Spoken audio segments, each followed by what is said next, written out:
பங்குச்சந்தை பகுப்பாய்வில் கூறப்படும் காணொளியை காண வந்த அனைத்து நண்பர்களுக்கும் வணக்கம்.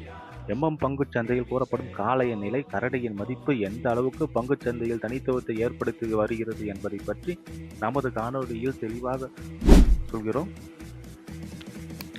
பங்குச்சந்தையில் கூறப்படும் கருத்துக்கள் அனைத்தும் தனிப்பட்ட கருத்து, கல்வி நோக்கத்துக்காக மட்டுமே கூறப்படுகிறது.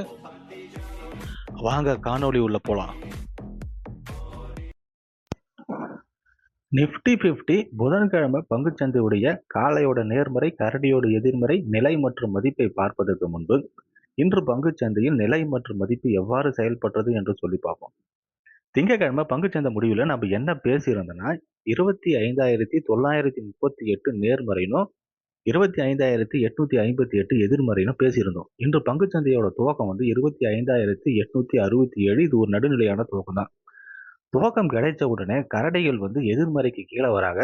கீழே கரடியோட இலக்கு 1 அழைகிறாங்க. 25,762. இலக்கு 1லிருந்து இலக்கு 2க்கு போற முயற்சி கொண்ட கரடிகளை காளைகள் அங்கு தடுத்து நிறுத்தி இலக்கு 1லிருந்து எதிர்மறைக்கு போறாங்க. எதிர்மறையிலிருந்து நேர்மறைக்கு போய் முயற்சி பண்றாங்க. ஆனா அங்கு கரடிகள் தடுத்து நிறுத்தி எதிர்மறைக்கு கீழே இன்று பங்குச்சந்தை முடிவடைகிறது 25,841. இதை பொறுத்து நாளைய பங்குச்சந்தையுடைய நேர்மறை மற்றும் எதிர்மறையை பார்க்கலாம். நாளைய பங்குச்சந்தை நிஃப்டியுடைய காலையோட நேர்மறை 25,838.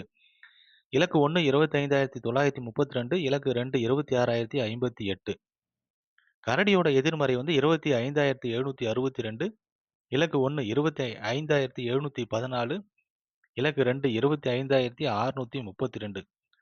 பங்குச்சந்தை பகுப்பாய்வில் கூறப்படும் நிலை மற்றும் மதிப்புகள் உங்களுக்கு பிடித்திருந்தால் உங்கள் கருத்துக்களை கருத்து பெட்டியில் பகிர்வோம்.